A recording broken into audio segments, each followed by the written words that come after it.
jemi në momentin që ti vendose të operoheshe Po. dhe u caktua data. Po.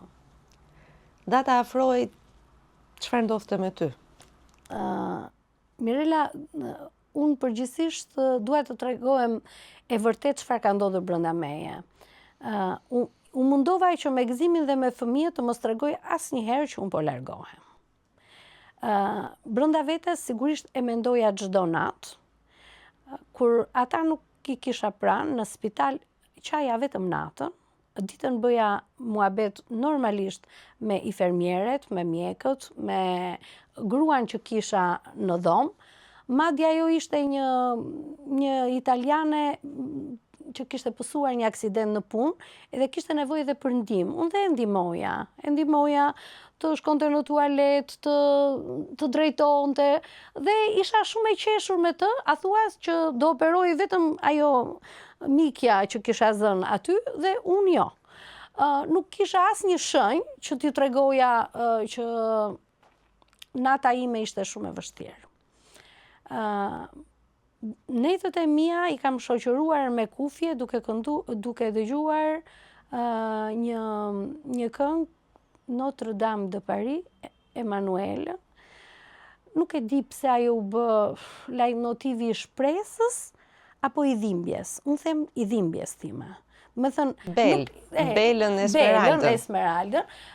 Me thënë, u bë ndoshta i dhimbjes time. Ata zëra të mrekullueshëm të atyre artistëve francezë. Unë edhe po të mbyll syt më kujtohen sërish, do me thënë, i kam në vesht e mi. Ndoshta dhimbja, them, ka qenë arsyeja, dhe çdo natë mendoja që do të ndodh me familjen time. Por unë kisha dy probleme, jo vetëm fëmijët, Gejsin, i cili duhet të ndiqte do me thënë studimet e mëtejshme. Gejsi kishte mbaruar bachelorin. 18. 21. Vajza? Vajza ishte edhe më delikate. Ishte vetëm 15 vjeçe. Vanessa ishte adoleshente, është një vajzë e ndjeshme, një vajzë tepër e zgjuar, ajo kuptonte gjithçka. Nuk e jepte fare veten që para meje, me thënë, të mendonte që ajo mendonte gjithçka, po sigurisht e ndante me shoqet e saj, edhe me kushërirën e saj, që do me thënë mami nuk e mendonte dot jetën pa mamin, dhe kjo është normale. Nuk mi ka thënë kur ato që mendonte, edhe tani, do me thënë tani që është një vajzë e pjekur, një vajzë cilë unë e kam mike, nuk ma thot se që ndjehu, por kisha një dhimbje të madhe dhe për gëzimin, i cili ishte në shumë presione.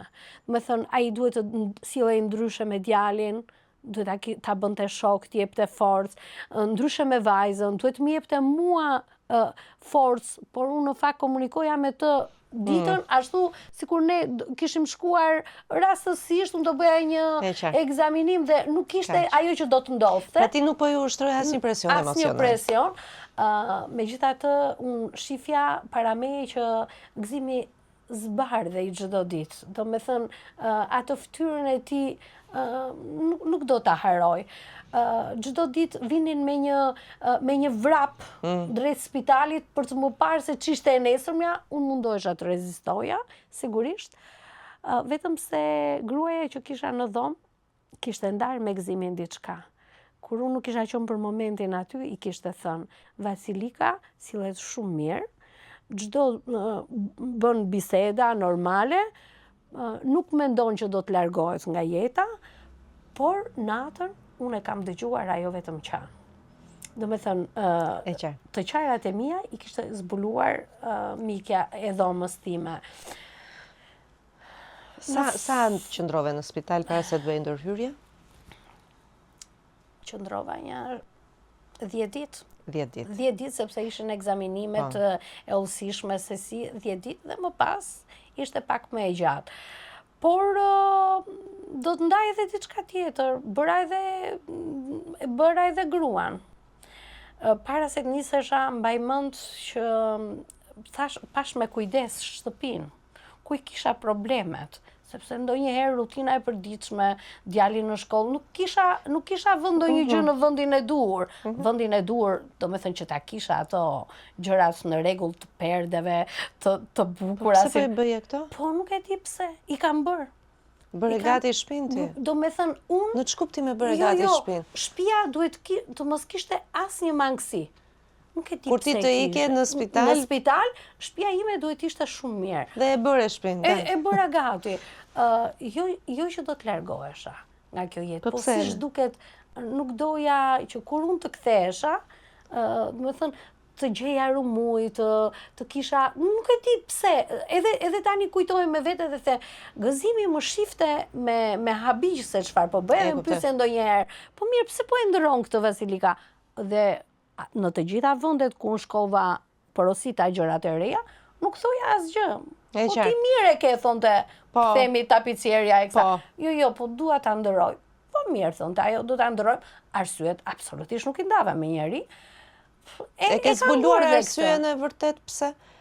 Tani, mendoje të lije një shtëpi gati që po mos kthehesh të ishte e bukur, apo për çfarë e bëje? Nuk e di, më thënë, edhe sot e mendoj dhe them, unë duhet isha shumë e shpërqendruar, pse u përqendrova aq shumë, por jo vetëm shtëpinë, por edhe të shtëpia botuese çfarë bëra.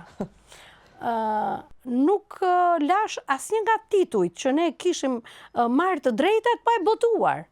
Më thënë, sepse mua nuk më dhimbte vetëm familja dhe njerëzit e mi, po unë kam dhe një shtëpi tjetër, që shtëpia botuese. Në zyrat rregullova çdo lloj dokumentacioni.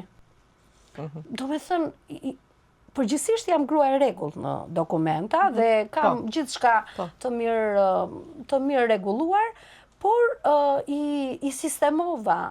Gëzimi nga kjo që na ndodhi nuk kishte më forca të mendonte, dhe unë që i thoja, shiko se kjo kopertina kështu më shifte pak me dyshim, thonte kjo tani nuk po marr vesh. E kuptoj. A i dhem koka, por...